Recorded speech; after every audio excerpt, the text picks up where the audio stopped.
No, that sounded fucking weird. Don't do that. Don't do that. Stop. I love soup.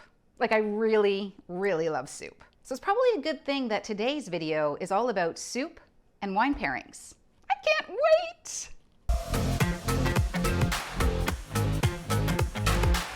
Hi everyone, I'm Erin, the founder and chief sommelier here at the Wine Sisters. Welcome to our YouTube channel, where every week we teach you how to eat, drink, and entertain like a pro.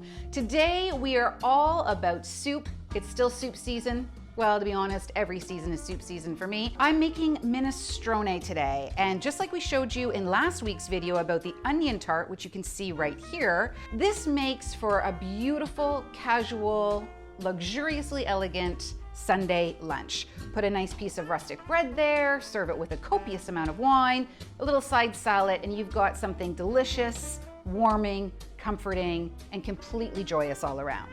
And of course, you can always use it as a starter to your dinner parties as well. Now, a little bit about minestrone in and of itself. My very first trip to Italy was in 2009, and I've been lucky enough to have been back several times since then in the decade and change. And it's a glorious place to be, but that first trip, it just burned into my mind this beautiful minestrone that I sought with like a rabid dog. I just went after the recipe and tried to get something that would mimic what I enjoyed in Tuscany. I'll show you how I make mine, and you're welcome to take it and use it to your little heart's content. But I do appreciate and acknowledge and celebrate all the different ways there is to make a minestrone. My minestrone, it starts with very rustic vegetables, right? This ultimately comes down to something like, I think they might even call it cucina povera. I don't know. So I start with the very basic root vegetables. We're just talking the humble carrot, the celery, and one thing that I really like to add in is the potato. And in mine, I've already started cutting this one into this one, but in mine, I use a russet potato, or what's a baking potato. It's got a really great starch content because I like how it starts to break down a little bit and thicken the soup. A quick word on that, I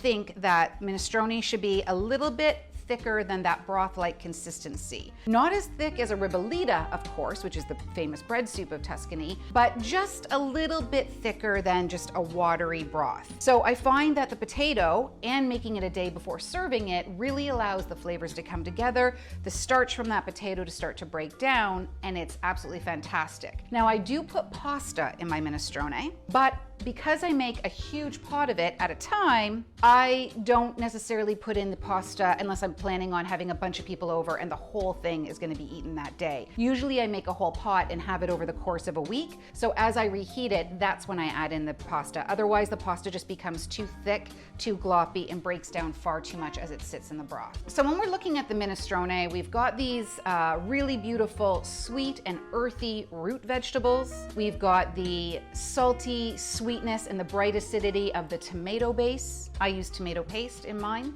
We also have some of the uplifting notes of that kind of green and herbaceous element. Green beans go into mine. I like baby spinach in mine. So there's a whole lot of different elements going on.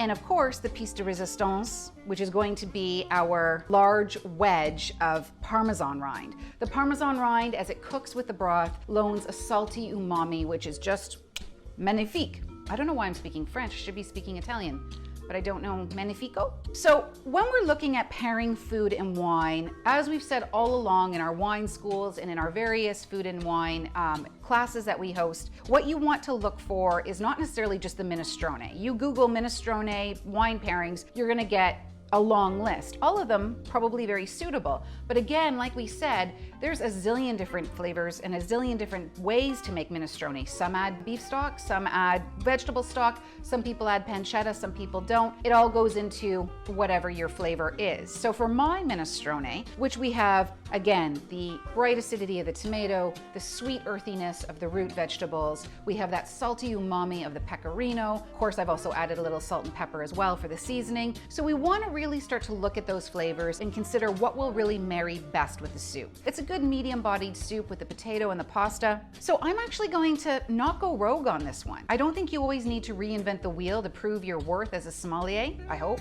So I'm staying in Italy What grows together goes together. So starting with red wine, which of course you can do very popularly with tomato-based sauces, soups, stews, you will often go to the land of Tuscany and where the main red grape is Sangiovese. Sangiovese makes up Chianti and Chianti Classico, and also will show up in other regions, perhaps under different names or even under different clones, where it will also go into the wines that you know and love of Brunello, Montepulciano, Maremma, and places like that. So today I'm using a Vino Nobile di Montepulciano. This is not to be confused with Montepulciano d'Abruzzo. That's an entirely different grape and even an entirely different region. But Vino Nobile di Montepulciano, one of my favorite types of Sangiovese. Sangiovese naturally has bright red fruit, a little bit of herbaceous earthiness to it. And when we go to Montepulciano, I find the Vino Nobiles take on a really beautiful earthy quality. I get a lot of that sun-dried black olive. I get a lot of the sun-dried tomato. I get a lot of that kind of savage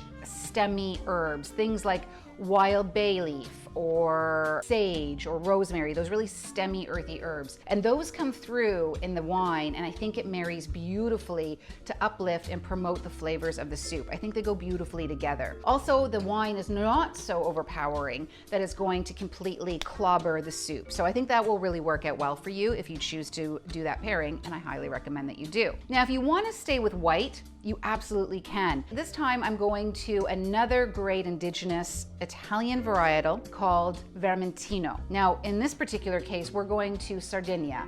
And Sardinia, yeah, of course, it's nowhere even close to Tuscany, and I don't care. Vermentino, a white grape, it is grown in other regions, and in Sardinia, it's absolutely exquisite. It takes on this beautiful lemony citrus note. It's surrounded by the sea, obviously Sardinia being an island, so you get that nice little salinity in the wine thanks to the sea breeze and the saltiness of the surrounding oceans. And then you can get as well, for me, a little beautiful herbaceous quality, just a little soupçon, just a little nice sort of green in the background. And okay, you can also get some raw almond. I often find that's an easy grab for people to say, oh, it's a bit of a lean wine, so what do I get? Raw almond. Oh well. It's a really gorgeous, easy drinking, crisp, bright, clean white wine that is absolutely exquisite. And what will work out really well here, again, when we're talking about the minestrone, you've got the high acid and the sweetness of the tomato base. You have the umami and the saltiness of the cheese rind that was cooked with the broth and boiled in there. And of course, you're probably even going to be grating more Parmesan cheese on top of your soup, because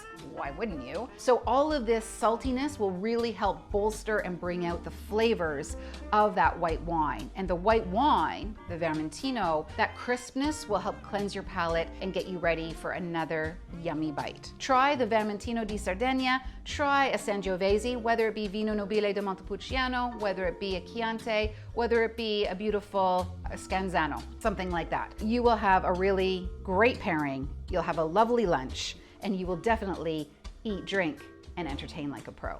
That takes care of another week. Thank you for joining me. If you do try this recipe, if you do try these wine pairings, I'd love to know what you think. And of course, if you have any questions, add those in the comments below as well. My name's Erin, I'm from the Wine Sisters, and we do bring you a new video every week. So please hit subscribe, even that bell to be alerted when a new wine video drops. And we will see you next week. And until then, guys, stay well, drink better.